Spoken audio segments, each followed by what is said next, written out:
Movie sneak channel பார்த்துட்டு இருக்க அனைத்து நண்பர்களும் வணக்கம். நாம இன்னைக்கு பார்க்க போற மூவி 2025ல ரிலீஸ் ஆன American psychological thriller movie after the hunt. இந்த படத்தோட ஹீரோயின் ஜூலியா ராபர்ட்ஸ். இவங்க வந்து ஏல் யூனிவர்சிட்டியில ஒரு ப்ரொஃபஸரா இருக்காங்க. அங்க அவங்களுக்கு ஒரு ஃப்ரெண்ட் இருக்காரு. அவர் பேர் ஹேங்க். அவர் ஃபிலாசபி ப்ரொஃபஸர். இவங்கெல்லாம் என்ன பண்றாங்கன்னா பிஹெச்டி ஸ்டூடெண்ட்ஸுக்கு கிளாஸ் எடுக்கிறாங்க, ஃபிலாசபி பத்தி சொல்லி கொடுக்குறாங்க. ஸோ ரொம்ப ஃபேமஸான ஒரு ப்ரொஃபஸர்ஸாக இருக்காங்க. ஸோ ஜூலியா ராபர்ட்ஸுக்கு கல்யாணம் ஆயிடுச்சு. அவங்க ஹஸ்பண்ட் வந்து ஒரு சைக்கியாட்ரிஸ்டாக இருக்காரு. அண்ட் அவர் இவங்களை நல்லா பார்த்துக்கிறாங்க. இவங்களுக்கு குழந்தைங்கலாம் கிடையாது. அவர் இவங்களுக்கு டேப்லெட்ஸ் கொடுக்கறதா இருக்கட்டும், ஃபுட்டு சமைச்சு தரதா இருக்கட்டும், எல்லாமே நல்லா செய்வாங்க. ஆனால் இந்த ஹஸ்பண்ட் ஒய்ஃப் ரெண்டு பேரும் ரொம்ப க்ளோஸ்ன்னு சொல்கிற மாதிரி இல்லை.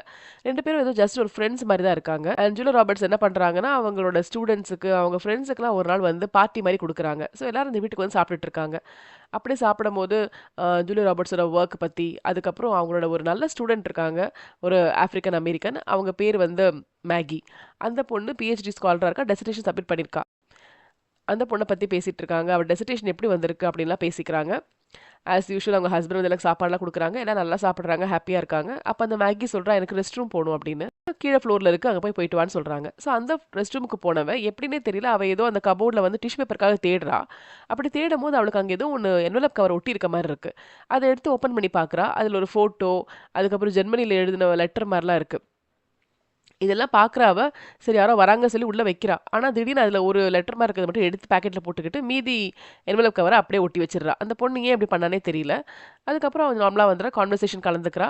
கடைசியில் எல்லாரும் அவங்க வீட்டுக்கு போறாங்க. அப்படி போகும்போது மேகியும் அந்த இன்னொரு ப்ரொஃபஸர் ஹேங்க் இருக்கார்ல, அவரும் சேர்ந்து வெளியே போறாங்க. ஜூலியா ராபர்ட்ஸோட ஹஸ்பண்ட் சொல்றாரு, உன் மேல வந்து ஹேங்க்கும் சரி, அதுக்கப்புறம் மேகி எல்லாமே பைத்தியமா இருக்காங்க. உன்னை ரொம்ப ரெஸ்பெக்ட் பண்றாங்க. உன்ன மாதிரி நல்லா கிரேட் ஆகணும்னு ஆசைப்படுறாங்க அப்படின்னு சொல்றாரு. ஓ ரொம்ப புகழாதீங்க அப்படின்னு அவங்க சொல்றாங்க. மறுநாள் வந்து பார்ட்டி முடிச்சுட்டு அவங்க காலேஜுக்கு போறாங்க. ஆனா மேகி வந்து அன்னைக்கு ஆப்சென்ட். ஏன் அவ இன்னும் வரல அப்படின்னு சொல்லிட்டு உங்களுக்கு புரியல. எப்பவுமே ஆப்சென்ட் ஆனா அவ வந்து இன்ஃபார்ம் பண்ணியிருப்பா. ஸோ அதனால மெசேஜ் பண்றாங்க. அந்த ரிப்ளையும் இல்ல. நம்ம ஹீரோயின் ஜூலியாவுக்கு வந்து ஸ்டொமக் பெயின் இருக்கும். அவங்களுக்கு ஏதோ அல்சரேஷன் ப்ராப்ளம் இருக்கு. அதனால அடிக்கடி வந்து வாமிட்டிங் வரும்.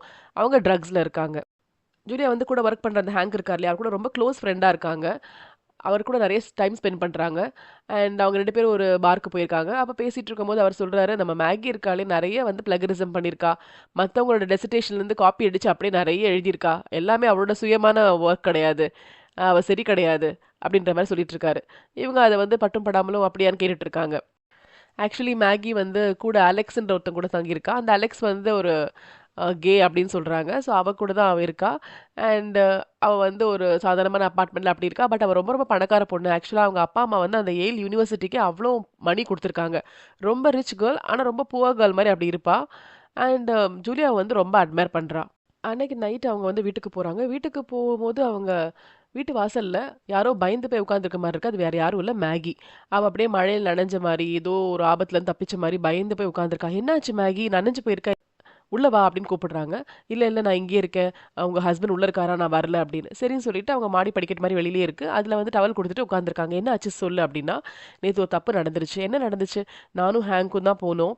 அப்ப அவர் வந்து என் வீட்ல ட்ராப் பண்ற மாரி வந்தாரு. அவர் வந்து நைட் ஒரு சின்ன ட்ரிங்க் குடிச்சிட்டு போறேன்னு சொன்னாரு. எனக்கு அது பெரிய விஷயமா தெரியல. அதனால அலெக்ஸ் வந்து முன்னாடி வாங்கிட்டு வந்த ஒரு ட்ரிங்க்ஸ் இருந்தது. நான் குடுத்தேன். அது என்னன்னு கூட எனக்கு தெரியல. அவர் குடிச்சிருந்தாரு. ஆனா வந்துட்டு ரொம்ப நெறைய குடிச்சிருப்பாருன்னு நான் நெனைக்கல. பார்த்தா அவர் கொஞ்சம் தள்ளாடி நடந்தாரு. என்ன ஏதுன்னு கேட்கும்போது, அவர் வந்து என்னோட தீசிஸ் பேப்பர பத்தி கேவலமா சொல்ல ஆரம்பிச்சுட்டாரு. காப்பி அடிச்சு அந்த மாரி சொல்ல ஆரம்பிச்சாரு. எனக்கு ஃபர்ஸ்ட்டு புரியல. அதுக்கப்புறம் வந்து ஜஸ்ட் அவர் என்ன கிஸ் பண்ணிட்டாரு. நானும் அது விளையாட்டா நெனச்சுட்டேன். ஆனா அதுக்கப்புறம் பார்த்தா கன்டின்யூ பண்ணிட்டே இருந்தாரு. நான் வந்து நோ சொல்றேன். அவர் கேட்கவே இல்ல. அவரு சொல்ல சொல்ல கேட்காம இந்த மாரி நடந்துக்கிட்டாரு. கடைசில அவர் போனதுக்கப்புறம் நான் குளிச்சேன் அப்படின்னு சொல்றாங்க. இல்ல எனக்கு புரியல. அதுக்கப்புறம் என்ன நடந்தது? உங்களுக்குள்ள என்ன ஆச்சுன்னு? அத உங்களுக்கு ஏன் சொல்லணும்? அவன் தான் என்ன அசால்ட் பண்ணியிருக்கான்னு சொல்றேனே. அவன் லைன கிராஸ் பண்ணிட்டான். எப்ப நான் நோன்னு சொன்னனோ, அத மீறி அவன் செஞ்சானா தப்பு தானே! நீங்க எனக்கு சப்போர்ட் பண்ணாம இன்னும் கிராஸ் கொஸ்டின் கேட்டுட்டு இருக்கீங்க அப்படின்னு சொல்றா. நான் வேற யார்ட்டயும் சொல்லவே இல்ல. உங்ககிட்ட தான் ஃபர்ஸ்ட் சொல்றேன் அப்படின்னு. என்கிட்ட ஏன் சொல்ற? அப்படின்னு அவங்க கேட்கறாங்க. உங்ககிட்ட ஏன் சொல்றேன்னு கேட்குறீங்க? அ ஆக்சுவலா உங்க ஹிஸ்டரியும் அப்படிதானே இருக்கு. அதனால நான் வந்து உங்ககிட்ட சொன்னா உங்களுக்கு புரியும்னு நெனச்சேன்னு. உடனே ஜூலியாக்கு கோவம் வருது. "என் ஹிஸ்டரியா? என்ன உளறிட்டு இருக்க? எனக்கு புரியல. நீ என்ன என் ஹிஸ்டரின்னு சொல்ற?" அப்படின்னு. உடனே அவ சொல்றா, "இல்ல நீங்க வந்து பெண்களுக்காக ரொம்ப பேசுவீங்களே. Feminism feminism சொல்லுவீங்களே. அதனால சப்போர்ட் பண்ணுவேன்னு நெனச்சேன். பட் நீங்க இந்த மாரி கேட்டுட்டு இருக்கீங்க. உங்க கலீக் தான் உங்களுக்கு முக்கியமா? நான் பார்த்தா பாவமா இல்லையா? நான் ஏன் பொய் சொல்ல போறேன்?" அப்படின்னு. ஜூலியாக்கு வந்து என்ன சொல்றதுன்னு தெரியல. "நீ பொய் சொன்னா நான் சொல்லல. ஃபர்ஸ்ட்டு உள்ள வா" அப்படின்னு கூப்பிடுறாங்க. "இல்ல, இல்ல. நீங்க இந்த மாரி பேசுவீங்கன்னு நெனைக்கல. ஐ அம் சாரி" அப்படின்னு அங்க இருந்து இந்த பொண்ணு ஃபாஸ்ட்டா போயிடுறா. அடுத்த நாளே வந்து ஜூலியா அவங்க ஃப்ரெண்ட் ஹேங்க மீட் பண்றாங்க. ஒரு ரெஸ்டாரண்ட்ல அவர் சாப்பாடுலாம் ஆர்டர் பண்ணிட்டு இருக்காரு. அவர் ரொம்ப கூலா இருக்காரு. எதுவும் தப்பு பண்ண மாரிலாம் அவர் இல்ல. அவர் என்ன சொல்றாருன்னா, நான் வந்து வேணும்னு தான் அவளோட அபார்ட்மெண்ட்டுக்கு போனேன். ஏன்னா வந்து எனக்கு தெரியும். அவ தீசிஸ்ல ரொம்ப வந்து பிளகரிசம் பண்ணி ஃபுல்லா காப்பி அடிச்சு வச்சிருக்கா. அத வந்து வெளியில கொண்டு வரணும்னு நெனச்சேன். ஏன்னா பிஹெச்டி வந்து ரொம்ப ஈஸியான ஒரு வேலை கிடையாது. ஜாலியா உட்காந்து மத்தவங்களோட ஒர்க்க அவ காப்பி அடிச்சுட்டு டிகிரி வாங்கிட்டு முடியாது. அது அவ வாயிலருந்து கொண்டு வரணும்னு நெனச்சேன். அதனால நான் அங்க போனேன். ஃப்ரெண்ட்லியா பிஹேவ் பண்ணேன். அப்புறம் நான் மெதுவா அத கொண்டு வந்தேன். கொண்டு வந்து அவளுக்கு வந்து ஃபேஸ்ல ரியாக்ஷனே இல்ல. எதுவும் தப்பு பண்ணாத மாரி அப்படி சூப்பரா நடிக்கிறா அப்படின்னு. உன்ன பத்தி அவ அலிகேஷன் வச்சிருக்கா தெரியுமா? அப்படின்னு கேட்குறாங்க. என்ன சொன்னா அவ? சரியான லூசு. வேணும்னே என் மேல திருப்ப பார்க்குறாளா? அப்படின்னு சொல்லிட்டு ஹேங்குக்கு கோவம் வருது. நீங்க பண்ணது தப்பு. அது எப்படி ஒரு ஸ்டூடெண்டோட வீட்டுக்கு நீங்க போவீங்க? லேட் நைட்ல போலாமா? அப்படின்னு. எனக்கு வேற வழி இல்ல. அவ பண்றது தப்புன்னு தெரியும். அத வெளியில கொண்டு வரணும்னு நான் நெனச்சேன். அதுக்காக தான் நான் போனேன் அப்படின்னு. பட் இப்ப இதுல பெரிய ப்ராப்ளத்துல நீங்க மாட்டிருக்கீங்க தெரியுமா? அப்படின்னும்போது, ஓ! இப்ப இந்த மாரி வந்து பெண்கள் கொஞ்சம் கண்ணீர் விட்டா போதும், எல்லாம் நம்பிருவாங்க. அப்படித்தானே? நான் அத நடக்க விட மாட்டேன். நீ என் ஃப்ரெண்டு. நீ எனக்கு சப்போர்ட் பண்ணுவல்ல. நான் உன்கிட்ட எல்லா உண்மையும் சொல்லிட்டேன். நான் எந்த தப்பு பண்ணல. அது எல்லாமே அவ சொல்ற கட்டுக்கதை. அவ ஒரு பிளாக் அமெரிக்கனா இருக்கா. அதனால வந்து என் மேல பழிய போட்டு ஈஸியா தப்பிக்கலான்னு பார்க்குறாளா? நான் ஹார்ட் ஒர்க் பண்ணி இந்த மாரி டீச்சிங் ப்ரொஃபஷனுக்கு வந்திருக்கேன். இத நடக்க விட மாட்டேன். அப்படின்னு அவர் கோவமா பேசுறாரு. அண்ட் இவங்க சொல்றாங்க, தயவு செஞ்சு நீ வேற யார்கிட்டயும் அவங்க வீட்டுக்கு போன அது இதுன்னு சொல்லாம இரு. அமைதியா இரு புரியுதா? அப்படின்னு சொல்லி அவங்க கிளம்புறாங்க அங்கிருந்து. அதுக்கப்புறம் அவங்க என்ன பண்றாங்கன்னா, காலேஜ் டீன போய் பார்க்குறாங்க. அவர்கிட்ட வந்து ஆஃப் த ரெக்கார்ட்ஸ்ல நான் ஒண்ணு சொல்லணும்னு நினைக்கிறேன் அப்படின்னு சொல்லிட்டு மேகியோட கதைய வந்து அவங்க டிஸ்கஸ் பண்றாங்க. காலேஜ்ல ஒரு கான்ஃபரன்ஸ் நடக்குது. அந்த கான்ஃபரன்ஸ்க்கு ஹேங்க்கும் வந்திருக்காரு. நம்ம ஹீரோயின் கிட்ட பேசிட்டு போறாங்க. அப்புறம் பார்த்தா மேகியும் அங்க வந்திருக்கா. உடனே வந்து ஜூலியா சொல்றாங்க, "மேகி நீ இங்க வந்திருக்கியா? உனக்கு அவன பார்த்தா டிஸ்கம்ஃபர்ட்டா இருக்குல்ல? எனக்கு முதல்லயே அவனும் வருவான்னு தெரிஞ்சா உனக்கு இன்ஃபார்ம் பண்ணிருப்பேன்" அப்படின்னு. "ஏன் எனக்கு ரைட்ஸ் இருக்கே. அவனுக்கு மட்டும் தான் கான்ஃபரன்ஸ்க்கு வரணும்னு இருக்கா? எனக்கும் உரிமை இருக்கு. வந்து அவன் மேல கேஸ் குடுக்கலான்ட்டு இருக்கேன்" அப்படின்னு. "நான் உங்கள நம்பலாம்னு நெனைக்கிறேன். ஐ விட்னஸா நீங்க இருப்பீங்கன்னு நெனைக்கிறேன்னு." "நான் எப்படி ஐ விட்னஸா இருக்க முடியும்? ஆக்சுவலா நீ வந்து உன்னோட பாடிலாம் செக் பண்ணியா? உடனே வந்து டெஸ்ட் எல்லாம் பண்ணிட்டியா? ஃபோட்டோஸ்லாம் வச்சிருக்கியா?" அப்படின்னு. ஆம். கொஞ்சம் ஃபிசிக்கல் எவிடன்ஸ்லாம் போயிடுச்சு. நான் வேற குளிச்சுட்டேன்னு சொன்னேன்ல. அதனால வந்து என்கிட்ட ஃபுல்லா எவிடன்ஸ் இல்ல. ஆனா நான் உங்ககிட்ட தான் எல்லா உண்மையும் சொல்லியிருக்கேன். நீங்க எனக்கு சப்போர்ட் பண்ணா நம்ம ஜெயிச்சிடலாம். நான் லாயர் வச்சிருக்கேன் அப்படின்னு. அப்போ ஜூலியா சொல்றாங்க, "நான் என்ன சப்போர்ட் பண்ண முடியும்? நான் எத பார்த்தேன்? நீ அவன் கூட வீட்டுக்கு சேர்ந்து போறேன்னு மட்டும் தெரியும். நீங்க 2 பேரும் ஹேப்பியா போனீங்க. வில்லிங்கா போனீங்க. அத மட்டும் தான் நான் பார்த்தேன். மத்தபடி நீ சொன்னதெல்லாம் நான் நம்புறேன். நம்பாம இல்ல.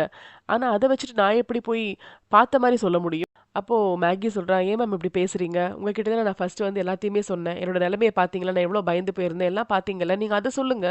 நீங்க சப்போர்ட் பண்ண மாட்டீங்களா? நான் உங்கள நம்பலாம்ல." அப்படின்னு கேட்குறா. அதுக்கு வந்து ஜூலியா ஒண்ணும் சொல்லல. அதுக்குள்ள கான்ஃபரன்ஸ் ஆரம்பிச்சுடுறாங்க. ஜூலியா வந்து வீட்டுக்கு வராங்க. அவங்களுக்கு ரொம்ப குழப்பமா இருக்கு. அவங்க அந்த என்வலப் கவர் இருக்கு இல்லையா? அத வந்து அவங்க மறக்காம எடுக்குறாங்க. அது அவங்க தான் பத்திரமா வச்சிருந்தாங்க போல இருக்கு. அவங்களோட பழைய கால ஏதோ ஒரு விஷயம் அது இருக்கு. அதுல பார்த்தம்போது ஒரு பேப்பர் மிஸ் ஆகுது. அவங்க பார்க்குறாங்க. மீதி இருக்கிறது எல்லாத்தையுமே அவங்க வந்து நெருப்பு வச்சு எரிச்சிடுறாங்க. அடுத்த நாள் காலேஜ்ல அவங்க கிளாஸ் எடுத்துட்டு இருக்காங்க. அப்ப மேகி எல்லாமே இருக்காங்க. அந்த சமயத்துல ஹேங்க் அங்க வராரு. ஏன்னா, அவர் மேல கோர்ட்ல கேஸ் போட்டுருக்காங்க. அப்படின்னும்போது அவர் அங்க வராரு. அது மட்டும் இல்லாம காலேஜ்ல சஸ்பென்ஷனும் பண்ணியிருக்காங்க. ஸோ ரொம்ப கோவமா வராரு. நமக்கு சப்போர்ட் பண்ணி ஜூலியா பேசலேன்ற கோவத்துல வராரு. கொஞ்சம் கத்துறாரு. உடனே அவங்க சொல்றாங்க, "இங்க வந்து பேசாதீங்க. என் ஆஃபீஸ் ரூம்ல இருங்கன்னு." அவர் கேட்க மாட்டேங்கிறாரு. ஜூலியா உடனே, "நீ வா" அப்படின்னு கூட்டிட்டு போறாங்க. வெளிய போய் பேசுறாங்க. "இங்கேருந்து கத்தாதீங்க. பசங்கலாம் இருக்காங்க. நீங்க என் ரூமுக்கு போங்க. நான் வரேன். பேசலாம்" அப்படின்னு. "ஒண்ணும் பேச தேவையில்ல. நீங்க சப்போர்ட் பண்ணி ஏன் பேசல? நான் எவ்வளோ கஷ்டப்பட்டு இந்த ப்ரொஃபஷனுக்கு வந்திருக்கேன். என்னோட நிலைமை இப்ப எப்படி தெரியுமா இருக்கு? சஸ்பெண்ட் பண்ணியிருக்காங்க. இந்த வேலையே போயிரும் போல இருக்கு. என் மேல அவ கேஸ் போட்டிருக்கா. எல்லாமே பொய். அந்த பொண்ணு சொல்றதெல்லாம் நம்புறாங்க. இப்படி ஒரு பொய் புழுகியா இருக்கான்னு" கத்துறாரு. அதுக்குள்ள உள்ள இருக்க ஸ்டூடண்ட்ஸ் எல்லாம் வெளிய வந்து பார்க்குறாங்க. மேகி அப்படியே பேனிக் ஆன மாரி நிக்கிறா. அங்க நிக்கிறா பாரு. எவ்வளோ கேவலம். இவளாம் ஒரு ஸ்டூடெண்ட்டா? அப்படின்னு கத்துறாரு. கோவமா கத்துறாங்க. "இங்கேருந்து வெளிய போங்கன்னு" ஜூலியா சொல்றாங்க. அவங்க ஜூலியாவ பார்த்து நல்லா கத்துறாங்க. "நீங்கலாம் உருப்படவே மாட்டீங்க" சொல்லிட்டு அசிங்கமான வேர்ட்ஸ்ல திட்டிட்டு போறாரு. அங்க இருக்க பூரணெல்லாம் தள்ளி விட்டு கோவமா போறாரு. மேகி என்ன பண்றா? அவ அழுதுகிட்டே அங்கருந்து ஓடுறா. ஸோ ஜூலியா அவங்கள தேடிட்டே போறாங்க. அவ காலேஜோட அந்த பார்க்ல வந்து உட்கார்ந்துட்டு இருக்கா. அவள போய் பார்க்குறாங்க.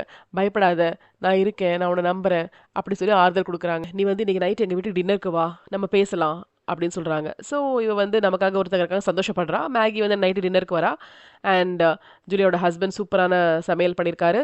அவங்க சாப்பிட்டுட்டே இருக்காங்க. அப்ப அவரும் வந்து அவளோட தீசிஸ் பத்தி கேட்குறாரு. அப்புறம் "நீங்க 2 லேடீஸும் ஃப்ரீயா பேசுங்க. நான் இருந்தா உங்களுக்கு டிஸ்டர்பன்ஸா இருக்கும்னு" எழுந்து போயிடுறாரு.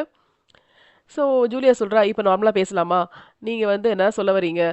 அப்படின்னு நம்ம கேட்குறாங்க. "உன்னோட இஷ்டம். நீ என்ன வேணா பண்ணலாம்." அப்படின்னு ஜூலியா சொல்றாங்க. "இல்ல அந்த ஹேங்க் வந்து நான் அப்படியே பாவம் பார்த்து விட்டுட்டேன். எதுவும் சொல்லலைன்னா அவர் அழகா ஜாலியா வேற யுனிவர்சிட்டிக்கு போயிருவாரு. அ பணக்காரரா இருப்பாரு. சொல்லி தரேன்னு சொல்லிட்டு நெறைய கேர்ள்ஸ் வந்து இதே மாரி யூஸ் பண்ணுவாரு. அவர்லாம் ஒரு பொறுக்கி. அவருக்கெல்லாம் புரொஃபஸரா இருக்க எங்க சான்ஸ் இருக்கு? அவருக்கு சப்போர்ட் பண்ற மாரி நீங்க பேசுறீங்களே, ஏன் உங்க ஃப்ரெண்டுன்றனாலயா?" அப்படின்னு கேட்குறாங்க. உன்னோட லைஃப். நீ என்ன வேணா பண்ணலாம். கேஸ் போடலாம், என்ன வேணா பண்ணலாம், மன்னிச்சு விடலாம். அதெல்லாம் உன் இஷ்டம் அப்படின்னு. உடனே அப்ப நீங்க எதுவும் கைட் பண்ண மாட்டீங்க. நீங்க ஒரு புரொஃபசர் தான் உங்ககிட்ட கேட்க வந்தேன். ஆனா நீங்க இப்படி பட்டும் படாமலும் இருக்கீங்க. உங்க பொசிஷன் மட்டும் சேஃபா இருக்கணும். அதானே. அவ வந்து ஜூலியா மேல கோவப்பட்டு அங்கேருந்து கிளம்பிடுறா. ஜூலியா வந்து காலேஜ் போயிருக்காங்க. அங்க வந்து ஹேங்க் கால் பண்ணிட்டே இருக்காரு. கால் பண்ணா அவங்க அட்டெண்ட் பண்ண மாட்டேங்கிறாங்க. ரொம்ப டிஸ்டர்பன்ஸா இருக்கு. தூக்கி ஃபோன் எடுத்து எறிஞ்சிடுறாங்க. அப்ப அங்க வந்து அந்த காலேஜ்லயே ஒரு சைக்கியாட்ரிக் புரொஃபசர் இருக்காங்க. அவங்க சைக்கியாட்ரிஸ்ட் கூட பிரிஸ்கிரைப்லாம் பண்ண முடியும் மெடிசன் அவங்களால. ஸோ அவங்க சொல்றாங்க, "உங்ககிட்ட கொஞ்சம் பேசணும்" அப்படின்றாங்க. 2 பேரும் ஒரு பப்புக்கு போறாங்க. அண்ட் எத பத்தி பேசணும்னா, "நான் வந்து மேகி பத்தி பேசணும். அவ என்கிட்ட வந்திருந்தா" அப்படின்னு. ஸோ சைக்கியாட்ரிஸ்ட் இல்லையா? "ஸோ உங்ககிட்ட வந்திருந்தாளா? எதுக்காக வந்திருந்தா? ஓ கான்ஃபிடென்ஷியாலிட்டி சொல்ல மாட்டீங்களா?" அப்படின்னு கேட்குறா ஜூலியா. "அதெல்லாம் ஒண்ணும் இல்ல. ஆக்சுவலா ஹேங்க் வந்து அவகிட்ட தப்பா நடந்துக்கிட்டாரு போல. அத பத்தி தான் அவ பேசிட்டு இருந்தா. ஸோ இந்த காலத்து பசங்க, பணக்கார பசங்கலாம் கொஞ்சம் சின்ன விஷயத்த விட ஊதி பெருசாக்குவாங்க. ஆனா நான் மேகிய நம்புறேன். எனக்கு என்ன சொல்றதுன்னு தெரியல. மேகி வந்து ரொம்ப ஃபீல் பண்ணிட்டு இருந்தா. ஆனா, உங்க வாழ்க்கையும் எங்க எதுவுமே தெரியலையே! நீங்க வந்து பிரைவசியா வச்சிருக்கீங்க உங்க வாழ்க்கைய அப்படின்னு சொல்றாங்க. அதுக்கு ஜூலியா சொல்றாங்க, "நான் பிரைவசியா வச்சிருந்தா என்ன? அது என்னோட இஷ்டம். நான் எதுவும் ஹைட் பண்ணணும்னு அர்த்தம் கிடையாதே" அப்படின்னு. "அப்படியே தான் இருந்தா கண்டிப்பா நீங்க என்கிட்ட வந்து தனியா பேசலாம்" அப்படின்றா. உடனே ஜூலியாக்கு ரொம்ப கோவம் வருது. "ஒரு கிளையண்ட்ட பத்தின சீக்ரெட்லாம் பத்திரமா வச்சுக்காம என்கிட்ட சொல்ற உங்கள மாரி தெரபிஸ்ட் கிட்ட நான் ஏன் பேசணும்?" அப்படின்னு கோவமா கேட்டுர்றாங்க. அந்த லேடிக்கு ஒரு மாரி ஆயிடுது. "நான் கிளம்புறேன். பாய்" சொல்லிட்டு கிளம்பிடுறாங்க. மறுநாள் காலையில வந்து ஜூலியா எழும்புறாங்க. அப்ப அவங்க ஹஸ்பண்ட் சொல்றாங்க, "இங்க பாத்தியா நம்மளோட நியூஸ் பேப்பர்ல வந்து ஒரு இன்ஃபர்மேஷன் வந்திருக்கு. மேகிய பத்தி. ஹேங்க பத்தி பழி போட்டிருக்கா பாத்தியா? இது உண்மையா? உனக்கு எதுவும் தெரியாதா? நீ என்ட்ட ஷேர் பண்ணவே இல்லையே! ஹேங்க் சொல்லலையான்னு." "எனக்கு எதுவும் தெரியாதுன்னு" இவங்க சொல்றாங்க. அத வந்து படிக்கிறாங்க. டென்ஷன் ஆயிடுறாங்க. அவங்களுக்கு ஆல்ரெடி வந்து அல்சருக்காக மெடிசின் எடுப்பாங்க. இப்ப ரொம்ப ஸ்ட்ரெஸ்ஸா வேற ஆகுது. ஸ்ட்ரெஸ்ஸுக்கான மருந்து எங்கன்னு போய் தேடுறாங்க. அந்த பாட்டில் எடுத்துட்டு போறாங்க. ஜூலியா வந்து சிட்டிக்குள்ள இன்னொரு அபார்ட்மெண்ட் வச்சிருக்காங்க. ஸோ அங்க போறாங்க. சம்டைம்ஸ் அவங்க அங்க தான் ரெஸ்ட் எடுப்பாங்க. அங்க போயிட்டு அவங்க வந்து புக்கெல்லாம் வந்து பப்ளிஷ் பண்ணதுக்கு இருக்காங்க. ஸோ அதனால அவங்க என்ன பண்ணிட்டு இருக்காங்கன்னா, அ டைப் பண்ணிட்டு இருக்காங்க. அதுல வந்து பழைய ஸ்டோரி அவங்க வச்சிருக்காங்க. ஒரு ஃபோட்டோலாம் கிடைச்சதுல்ல, அந்த பாத்ரூம்குள்ள ஒரு என்வலப்ல. அந்த ஃபோட்டோ எடுத்து அங்க ஒட்டி வச்சிருக்காங்க. ஸோ ஏதோ ஒரு ஜெர்மன்ல வந்து டைப் பண்ணிட்டு இருக்காங்க. அது அப்படியே டிரான்ஸ்லேட் ஆயி இங்கிலீஷ்ல போயிட்டுருக்கு. அதுல என்ன போட்டிருக்குன்னா, அந்த அந்த பொண்ணு வந்து ஒருத்தர் மேல செக்ஷுவல் அபியூஸ் பழி சொல்லியிருக்கா. அதுக்கப்புறம் கொஞ்ச நாள் கழிச்சு அத வாபஸ் வாங்கிட்டா அப்படின்ற மாரி இருக்கு. அத அவங்க பார்த்துட்டு படிச்சுட்டு இருக்காங்க. அதே சமயத்துல இந்த பக்கம் மேகி வந்து அவளோட அபார்ட்மெண்ட்ல இருந்து, அவ ஏதோ ஒரு ஜெர்மன்ல இருக்கிறத டிரான்ஸ்லேட் பண்ணி ஃபுல்லா படிச்சுட்டு இருக்கா. அப்ப ஜூலியா வந்து அந்த வீட்ல இருக்காங்க. அவங்களுக்கு திரும்பவும் வாமிட்டிங் வருது. அவங்களுக்கு உடனே மாத்திரை தேவைப்படுது. அவங்க என்ன பண்றாங்கன்னா, அந்த தெரபிஸ்ட் இருக்காங்களே அவங்க காலேஜ்ல உள்ளவங்க. இவங்க திமிரா பேசுனாங்கல்ல, அவங்க ரூமுக்கே போறா. அவங்க சைக்கியாட்ரிஸ்ட் இல்லையா? அதனால வந்து காம் பண்ணிட்டு நல்லா தூக்கம் வரதுக்கான மாத்திரைய வாங்கணும். ஸோ அது பிரிஸ்கிரிப்ஷன்லாம் வாங்க முடியாது. அவங்க வரதுக்கு முன்னாடி அங்க போயிடுறாங்க. ஸோ அவங்களோட ஃப்ரெண்டுன்றனால உள்ள அலோ பண்ணிடுறாங்க. இவங்க போய் நான் வெயிட் பண்றேன் அப்படின்னு உட்கார்ந்துட்டு இருக்காங்க. அப்பாயின்ட்மென்ட் எதுவும் வாங்கல. நைஸா போயிட்டு என்ன பண்றாங்க, அவங்க வரதுக்கு முன்னாடியே அந்த பிரிஸ்கிரிப்ஷன் இருக்குல்ல, அந்த பேப்பர்ஸ கிழிச்சு எடுத்துக்கிறாங்க. அண்ட் இப்போ அந்த தெரபிஸ்ட் வராங்க. "ஹேய் ஜூலி என்ன விஷயம்?" அப்படி கேட்குறாங்க. "ஒண்ணும் இல்ல நான் கிளம்புறேன்." "இல்ல நீ தானே என்ன பார்க்க வந்த." "அதெல்லாம் ஒண்ணும் இல்ல நான் கிளம்புறேன்னு" சொல்லி கிளம்பிடுறா. ஸோ ஜூலியாவே அந்த பிரிஸ்கிரிப்ஷன் ஃபார்ம்ல ஃபில்அப் பண்ணிடுறாங்க. அவங்களுக்கு வேண்டிய சைக்காட்ரிக் ட்ரக்ஸ் எழுதி குடுத்துடுறாங்க. ஃபார்மசில வந்து இது பிரிஸ்கிரிப்ஷன்லாம் குடுக்க மாட்டாங்களே சொல்லிட்டு, ஹையர் ஃபார்மசிஸ்ட்ட வர சொல்றாங்க. அவங்களும் வராங்க. அத பார்த்துட்டு கிராஸ் செக் பண்ணிட்டு, அவங்களுக்கு குடுத்துடுறாங்க. ஸோ ஜூலியா அத எடுத்துக்கிறாங்க. மேகி வந்து ஜூலியாவ பார்க்கணும்னு சொல்லியிருக்காங்க. அதனால அவங்க வந்து வெளியில மீட் பண்றாங்க. மீட் பண்ணும்போது மேகி சொல்றா, "நீங்க என்ன மாரி இருந்துட்டு ஏன் எனக்கு ஹெல்ப் பண்ண மாட்டேங்கிறீங்க? உங்க கதைய ஏன் வெளிய சொல்ல மாட்டேங்கிறீங்க? என்ன மாரி நீங்க போல்டா இருக்கலாமேன்னு." "என்ன உளறிட்டு இருக்கன்னு?" இவங்க கேட்குறாங்க. அப்ப அவ சொல்றா, "எனக்கு தெரியும். சின்ன வயசுல வந்து உங்கள அபியூஸ் பண்ணியிருக்காங்கல்ல" அப்படின்னு. "ஓ! நீ வந்து என் வீட்லேருந்து அந்த நிலா கவர திருடினியான்னு?" "ஆமா. எனக்கு ஏன் தெரியல. அத வந்து பார்க்கும்போது எடுத்துட்டேன். எனக்கு அத வச்சுட்டு போக தோணல. அதுல அந்த ஒரு பேப்பர் மட்டும் நான் எடுத்துட்டு போனேன். அது ஃபுல்லா நான் டிரான்ஸ்லேட் பண்ணி படிச்சு பார்த்தேன். அப்பதான் நீங்களும் சின்ன வயசுல பாதிக்கப்பட்டவங்கன்னு தெரியுது. அப்படி இருக்கும்போது நீங்க ஏன் மறைச்சிட்டு வாழ்ந்துட்டு இருக்கீங்க? என்ன மாரி வெளிய சொல்லுங்க. உங்களுக்கும் மனசு வந்து வென்டிலேட் ஆயிடும். மனசு நார்மல் ஆயிடும். நான் உங்களுக்கு ஹெல்ப் பண்ண ட்ரை பண்றேன்னு." ஜூலியாக்கு செம கோவம் வருது. என் பிரைவசிய வந்து நீ படிச்சது ஃபர்ஸ்ட்டு தப்பு. அதுக்கப்புறம் இன்னொன்னு என்னன்னா, நீ வந்து எனக்கு ஹெல்ப் பண்ண வரல. உனக்கு வந்து ஆள் சேர்க்கிற, கூட்டம் சேர்க்கிற. என் வாழ்க்கையில என்ன நடந்துச்சுன்னு உனக்கு யார் சொன்னது? மரியாதையா இங்கேருந்து போயிடுன்னு கத்துறாங்க. அவ அப்படியே பயந்து போய் அங்கேருந்து ஓடிடுறா. அதுக்கப்புறம் காலேஜ்ல இருக்க எல்லா ஸ்டாஃப்ஸுக்கும் ஒரு மீட்டிங் வைக்கிறாங்க. அங்க ஜூலியாவும் போய் உட்கார்ந்திருக்காங்க. அப்ப அந்த டீன் வந்து என்ன சொல்றாருன்னா, நம்ம எல்லாருக்கும் தெரியும் பிஹெச்டி ஸ்டூடண்ட் வந்து இந்த மாரி ஒரு மேல் புரொஃபசர் பத்தி பேசியிருக்காங்க அப்படின்னு ஆரம்பிக்கிறாரு. அதுக்கப்புறம் மீதி என்ன பேசுறாங்கன்னு நமக்கு தெரியல. ஸோ அந்த மீட்டிங் ஓவர் ஆயிடுது. எல்லாம் கிளம்பி போறாங்க. அப்போ டீன் சொல்றாரு, "ஜூலியா நீங்க மட்டும் இங்க இருங்க" அப்படின்றாங்க. ஒரு 2, 3 எக்ஸ்ட்ரா புரொஃபசர்ஸும் இருக்காங்க. "என்ன விஷயம்?" அப்படின்னு ஜூலியா கேட்குறாங்க. "நீங்க வந்து நம்ம சைக்கியாட்ரிஸ்ட்டோட வில்லிங்னஸ் இல்லாம அவங்களோட பிரிஸ்கிரிப்ஷன் ஃபார்மை யூஸ் பண்ணி நீங்க உங்க இஷ்டத்துக்கு ஃபில் பண்ணி குடுத்துருக்கீங்கன்னு தெரிஞ்சுச்சுன்னு." "என்ன சொல்றீங்க? எனக்கு ஒண்ணும் புரியல." அப்படின்னு ஜூலியா சொல்றாங்க. "நீங்க ரொம்ப ஓவரா பண்ணாதீங்க. எல்லாமே கிராஸ் செக் பண்ணியாச்சு. அந்த பார்மசிஸ்ட்க்கே டவுட் வந்துச்சு. கடைசில நாங்க வந்து எல்லாத்தையும் பார்த்துட்டோம். நீங்க தான் வந்து ஃபில் பண்ணியிருக்கீங்கன்றது தெரிஞ்சிருச்சு. அந்த ஹேண்ட் ரைட்டிங் உங்களோடதுன்னு தெரிஞ்சிருச்சு. ஸோ உங்கள வந்து நாங்க இப்போதைக்கு சஸ்பெண்ட் பண்றோம். எப்ப திரும்ப கூப்பிடுவோம்னு எங்களுக்கு தெரியாது." அப்படின்ற மாரி சொல்றாங்க. அவ வந்து அப்படியே முழிச்சுட்டு அங்கருந்து போறாங்க. அப்போ நேரா போறவங்க அங்க மேகி, அவளோட அலெக்ஸ், அதுக்கப்புறம் நெறைய பேர் வந்து ப்ரொடெஸ்ட் பண்றதுக்காக நின்னுட்டு இருக்காங்க. அங்க போய் வந்து கூப்பிடுறா. உடனே மேகியும் வந்து பேசுறா. ஒரு தனியான இடத்துக்கு போய் பேசிட்டு இருக்காங்க. "மேகி நீ பண்றதெல்லாம் கரெக்ட் இல்ல. உனக்கு என்ன ரொம்ப பிடிக்கும்னு தெரியும். என்ன ரோல் மாடலா எடுத்திருக்கேன்னு தெரியும். நீ ட்ரெஸ் பண்றது எல்லாமே என்ன மாரி காப்பி அடிக்கிறேன்னு தெரியும். ஃபேமஸ் ஆகணும் அப்படின்ற மாரி அல்பத்தனமா நடந்துக்காத. நீ என்னைக்கு தான் என்ன மாரி ஆக முடியாது. ஆக்சுவலா நீ ரொம்ப பணக்காரி. ஆனா வந்து ரொம்ப பிச்சைக்காரத்தனமா ஒரு சின்ன அபார்ட்மெண்ட்ல இருக்க. ஒரு கே ஃப்ரெண்ட் கூட இருக்க. உன்னோட லெவல நீயே தாழ்த்திக்கிற. இப்ப வந்து உனக்கு ஒண்ணு நடந்துச்சுன்னு சொல்லி ஊரெல்லாம் சொல்லிட்டு நீ வந்து ஃபேமஸ் ஆக பாக்குற. அசிங்கமா இல்ல உனக்கு? உன்னோட தீசிஸ் ரொம்ப மட்டமா நீ எழுதியிருக்க. ஸோ அத வந்து வெளிய தெரியக்கூடாது அத பண்ற. ஆக்சுவலா ஹேங்க் மேல தப்பே இல்ல. நீ தானே அவன மாட்டி விட்டுருக்க. அப்படிலாம் சொல்றா. இப்படி சொன்ன உடனே அவளுக்கு ரொம்ப கோவம் வருது. உனக்கு என் வாழ்க்கையில என்ன நடந்தது தெரியுமா? அப்படி சொல்லி பலார்ன்னு கன்னத்துல அரைஞ்சிடுறா. இத பார்த்த மத்த ஸ்டூடண்ட்ஸ்லாம் அவள கூட்டிட்டு போயிடுறாங்க. அறைய வாங்கிட்டு ஜூலியா ரொம்ப அவமானப்பட்டு அவளோட அபார்ட்மெண்ட் இன்னொன்னு இருக்குல்ல, அங்க போறா. அங்க போனா ஆல்ரெடி அது வந்து ஓப்பனா இருக்கு. உள்ள வந்து ஹேங்க் படுத்துட்டு இருக்காரு பெட்ரூம்ல. "நீ எப்படி இங்க வந்தேன்னும்போது, லாஸ்ட் டைம் வந்து என் சிஸ்டர் வரும்போது நீ இந்த அபார்ட்மெண்ட் யூஸ் பண்ணிக்கலாம் சொல்லி கீ குடுத்திருந்த. அந்த கீய நான் உனக்கு திருப்பி குடுக்கவே இல்ல. அப்பப்ப நான் இங்க வருவேன், தங்குவேன்" அப்படின்னு. "சரி ஓகே. நான் உனக்கு ஏதாவது குடுக்கட்டுமா?" சொல்லிட்டு அவனுக்காக ட்ரிங்க்ஸ் ரெடி பண்ணி குடுக்குறா. அப்ப 2 பேரும் பேசிக்கிறாங்க. பேசிக்கும்போது அவன் சொல்றான், "நான் வந்து எப்பவுமே எந்த தப்பு பண்ணதில்ல. மேகி சொல்றதெல்லாம் தப்பு. நான் அவள எல்லை தாண்டி நடக்கல. ஆக்சுவலா நான் வந்து ஒருத்தங்க கிட்ட மட்டும் தான் எல்லை தாண்டி பழகியிருக்கேன். அது வேற யாரும் இல்ல. நீ மட்டும் தான். உனக்கு கல்யாணம் ஆனாலும் நான் உன்ன லவ் பண்ணேன். அது மட்டும் தான் நான் பண்ண தப்பு." அப்படின்னு. உடனே ஜூலியா, "அப்படியா பொய் சொல்லாதன்னு. உனக்கு தெரியும். நான் நெறைய தடவ சொல்லியிருக்கேன். நான் உன்ன லவ் பண்றேன். இன்னும் நான் கல்யாணம் பண்ணிக்காம இருக்கேன். இந்த அபார்ட்மெண்ட்டுக்கு அப்பப்ப வந்து ஏன் தங்கிட்டு போற? எல்லாம் உன் ஞாபகத்தினால தான்." ஜூலியா அப்படியே கேட்டுட்டு, "இன்னைக்கு என்ன வந்து மேகி அடிச்சுட்டான்னு. என்ன ஆச்சு?" இந்த மாரி தனியா போய் பேசினேன். அப்போ அவள வந்து கொஞ்சம் தூண்டி விடுற மாரி அவளோட லைஃப் ஸ்டைல் எல்லாம் சொன்னேன். என்ன பார்த்து பொறாமப்படுறா அப்படிலாம் சொன்னேன். சொல்லிட்டு நான் வேற அவ தீசிஸ்லாம் வந்து பிளகரிசம் பண்ணியிருக்கான்னு அதையும் சுட்டி காட்டினேன். அதனால அவ கோவப்பட்டா. அப்புறம் அடிச்சுட்டான்னு. "உனக்கு தெரியுமா? எனக்கு முன்னாடியே அந்த தீசிஸ் பார்க்கும்போது தோணுச்சு. கொஞ்சம் பிளகரிசம் இருக்குன்னு. அப்ப ஏன் நீ முன்னாடியே சொல்லவே இல்ல?" "சரி நம்ம என்ன பண்றது?" அப்படின்னு நான் விட்டுட்டேன் அப்படின்னும்போது, "நான் அது தப்புன்னு நெனச்சு அவ வீட்டுக்கு போய் நான் மாட்டியிருக்கேன். நீ வந்து அவள அசால்ட்டா விட்டுருக்கல்ல. உனக்கு முன்னாடியே தெரியும்ல." அப்படின்னு ஹேங்க்கு கோவம் வருது. அப்படி கோவப்பட்டு அவன் போய் சுவத்துல போய் அப்படியே கை வச்சு குத்திக்கிறான். குத்தம்போது, "ஏய் என்னாச்சு? கை அடிபட்டுருச்சான்னு?" ஓடி வரா ஜூலியா. அவன் கைய புடிச்சு பார்க்குறா. "ஏன் இப்படிலாம் பண்ற?" அப்படின்னு கேட்குறா. அப்படி கேட்டுட்டு இருக்கும்போது 2 பேரும் பார்த்துக்கிறாங்க. கொஞ்சம் க்ளோஸ் ஆயிடுறாங்க. உடனே கிஸ் பண்ண ஆரம்பிச்சுடுறாங்க. அதுக்கப்புறம் ஜூலியா வந்து, "ஓகே, நோ" அப்படி சொல்றா. ஆனா வந்து ஹேங்க் கேட்கல. நெக்ஸ்ட் நெக்ஸ்ட் அவன் மூவ் பண்றான். ஜூலியாவுக்கு ரொம்ப கோவம் வருது. "ஸ்டாப் இட்" அப்படின்னு கத்துறா. அவன் அப்பதான் போய் தள்ளி போய் நிக்கிறான். இப்ப ஜூலியா சொல்றா, "கெட் அவுட். வீட்லருந்து வெளிய போ" அப்படின்னு. ஹேங்க் எதுவுமே சொல்லல. அங்கருந்து கிளம்பி போயிடுறான். ஜூலியா வந்து அங்கேயே நைட்டு தூங்கிடுறா. அடுத்த நாள் பார்த்தா லேட்டா எழும்புறா. ஐயோ! நம்ம இந்த வீட்லயே தூங்கிட்டோமே! அப்படின்னு ஞாபகம் வருது. அவங்க திரும்பவும் காலேஜுக்கு போறாங்க. அப்படி போகும்போது காலேஜ்ல இருக்க பார்க்லயே உட்கார்ந்துட்டு இருக்காங்க. அவங்க அந்த நியூஸ் எல்லாம் வந்து செல்ஃபோன்ல படிச்சுட்டு இருக்காங்க. அதுல பார்த்தா இப்ப மேகி என்ன பண்றான்னா, இவங்க மேலயே பழி சொல்லியிருக்கா. நான் இவங்கள வந்து ஒரு மென்டாரா நெனச்சேன். ஆனா என்ன ஒழுங்கா கைட் பண்ணல. அவங்க எனக்கு சப்போர்ட் பண்ணல. அவங்க வாழ்க்கையிலயும் தப்பெல்லாம் நடந்திருக்கு அப்படின்ற மாதிரி அவ சொல்லியிருக்கா. அத படிச்சு அவங்க ஷாக் ஆயி பார்த்துட்டு இருக்காங்க. அங்க பார்த்தா அந்த மேகியோட கே ஃப்ரெண்ட் அலெக்ஸ் அவங்க எல்லாம் வந்து ஓடி வராங்க. "இதோ இங்க தான் இவ இருக்கா. இவ தான் அந்த டீச்சர். நம்ம மேகிக்கு சப்போர்ட் பண்ணாதவன்னு" ஓடி வந்து சுத்திக்கிறாங்க. "சொல்லுங்க மேகிக்கு சப்போர்ட் பண்றீங்களா? இல்லையா? சொல்லுங்கன்னு" கத்துறாங்க. இவங்க அப்படியே பேனிக் ஆகுறாங்க. "என்ன விடுங்க, என்ன விடுங்க" சொல்லி அப்படியே மயக்கம் போட்டு பொத்துன்னு விழுறாங்க. அப்ப உடனே ஹாஸ்பிட்டல்ல சேர்க்குறாங்க. பார்த்தா அவங்களுக்கு அல்சர் பெர்ஃபரேட் ஆயிடுச்சு. அதனால சேர்த்துருக்காங்க. அப்ப அவங்க ஹஸ்பண்ட் நைட் வராரு. "எப்படி இருக்க? நல்லா இருக்கியான்னு?" பேசுறாங்க.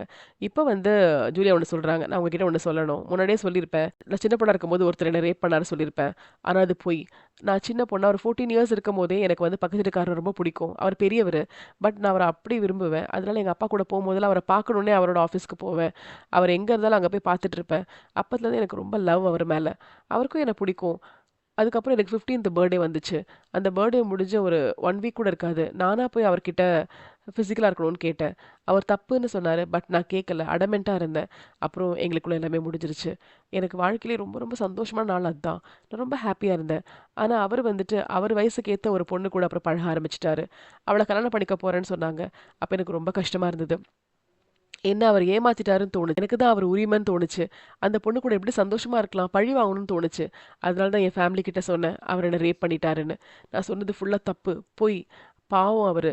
அந்த பொண்ணு கூட வாழ வேண்டியவரு. அவர் அதுல ரொம்ப அவமானப்பட்டாரு. ஆனா அதுக்கப்புறம் திரும்ப கொஞ்ச நாள் ஆன உடனே நான் வந்து நான் சொன்னது தப்பு. அப்படிலாம் எதுவும் நடக்கலன்னு வாபஸ் வாங்கிட்டேன்.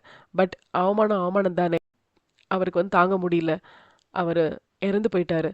என்னால தான் அவர் வாழ்க்கையே போச்சு. எனக்கு அந்த கில்ட்டி இப்போ வரைக்கும் இருக்கு. அப்ப அவங்க ஹஸ்பண்ட் சொல்றாங்க, "உன் மேல எந்த தப்பும் இல்ல. நீ குழந்தை. நீ 15 வயசு குழந்தை. நீயா போயிருந்தா கூட அந்த ஆள் வந்து உன்னை யூஸ் பண்ணியிருக்க கூடாது. ஏன்னா அதுக்கு பேரு ஸ்டாட்டுட்டரி ரேப். 18 இயர்ஸ் கீழ உள்ளவங்க வில்லிங்கா போனா கூட அடல்ட் வந்து அது தப்புன்னு தெரியும் இல்லையா? அவங்க ஒத்துக்கக்கூடாது. அவங்க எப்போ அதை ஒத்துக்கிறாங்களோ, அப்போ அது பேர் ரேப் தான். ஸோ நீ வந்து தெரியாமல் பண்ண தப்பு. அந்த வயசில் உனக்கு அப்படி ஆகும்போது உங்கள் அப்பா அம்மா உனக்கு கைட் பண்ணியிருக்கணும். ஸோ பேரண்ட்ஸ் மேலேயும் தப்பு இருக்குது. நீ குழந்த, நீ அதை மனசில் வச்சுக்காத, நீ நல்லவ அப்படின்றாரு. அவளுக்கு அப்படியே கஷ்டமாக இருக்குது. 5 இயர்ஸ் முடியுது. அதுக்கப்புறம் பார்த்தா அந்த காலேஜுக்கு அவங்க டீன் ஆயிடுறாங்க. அவங்க என்ன பண்ணுறாங்கன்னா, ஸ்டாட்யூட்டரி ரேப் பற்றி ஒரு புக் எழுதியிருக்காங்க. அதன் மூலமாகவே அவங்களுக்கு பெருமை கிடச்சிருக்கு. அண்ட் இப்போ நல்ல பொசிஷனில் இருக்காங்க. ஸோ பர்டிகுலர் டே வந்து அவங்க அப்பாயின்மெண்ட் இருக்கு, அவங்க போகிறாங்க. யாரை பார்க்க போகிறாங்கன்னா, மேகி வந்திருக்கா. அவள் இப்போ நல்லா லைஃப்பில் செட்டில் ஆகி நல்லபடியாக வேலை பார்த்துட்டு இருக்கா. இவ இப்போ வேற ஒரு பொண்ணை கல்யாணம் பண்ணிக்க போகிறேன்னு சொல்லி கல்யாண டேட்லாம் ஃபிக்ஸ் ஆகிடுச்சு சொல்ல அந்த பொண்ணோட ஃபோட்டோஸ்லாம் காமிச்சிட்டு இருக்கா. சரி உங்கள் ஹஸ்பண்ட் எப்படி இருக்காங்க, நல்லா இருக்காங்க. அதுக்கப்புறம் ஹேங்க்கும் பொலிட்டிக்கலில் போயிட்டான், அவன் இப்போ நல்லா சம்பாதிக்கிறான் அப்படின்னு அவங்க பேசிக்கிறாங்க. உங்களை பார்த்து ரொம்ப சந்தோஷம், நீங்கள் 5 இயர்ஸ் முன்னாடி பார்த்த மாதிரி அப்படியே இருக்கீங்க, எப்போவுமே நீங்கள் தான் என்னோட ரோல் மாடல் அப்படின்னு சொல்கிறா. ஓகே பாய் அப்படின்னு ஜூலியா அனுப்பி வைக்கிறாங்க. ஸோ இதோட இந்த படம் முடியுது. இந்த படம் வந்து பார்க்கும்போது மேகி சொன்னது உண்மையா, ஹேங்க் சொன்னது உண்மையான்றது கடைசி வரைக்கும் சொல்லவே இல்லை. ஸோ தப்பாக நடந்துக்கிட்டாங்களா இல்லையா எதுவும் தெரியல. ஆனால் இதில் வந்து சம்மந்தமே இல்லாத ஜூலியா ராபர்ட்ஸோட ஒரு பாஸ்ட் லைஃப் வெளியே வந்து மேகி கொண்டு வந்திருப்பா. அதில் வந்து பார்த்தா இவங்க தப்பு பண்ணியிருப்பாங்க. பட் பார்த்தா அது தப்பு கிடையாது, சின்ன பொண்ணு அப்படின்ற மாதிரி இருக்கும். அந்த விஷயத்த அவங்க எது மறைச்சு பயந்துட்டு இருந்தாங்களோ அது வெளியே சொல்லியிருப்பாங்க. ஸோ அந்த மாதிரி பண்ணி அவங்க கான்ஃபிடென்ட்டாக இப்போ அவங்களுக்குள்ள எந்த ஒரு சீக்ரெட்டும் இல்லை அப்படின்ற மாதிரி அவங்க லைஃப்பை வாழ்ந்துட்டு இருக்காங்க. படம் வந்து பார்க்குறதுக்கு ரொம்பவே இன்ட்ரெஸ்டிங்காக இருந்துச்சு, டிஃப்ரெண்ட்டாக இருந்துச்சு. இதே மாதிரி இன்ட்ரெஸ்டிங் மூவியோட சீக்கிரம் உங்களை மீட் பண்ணுறேன். அது வரைக்கும் நன்றி, வணக்கம்.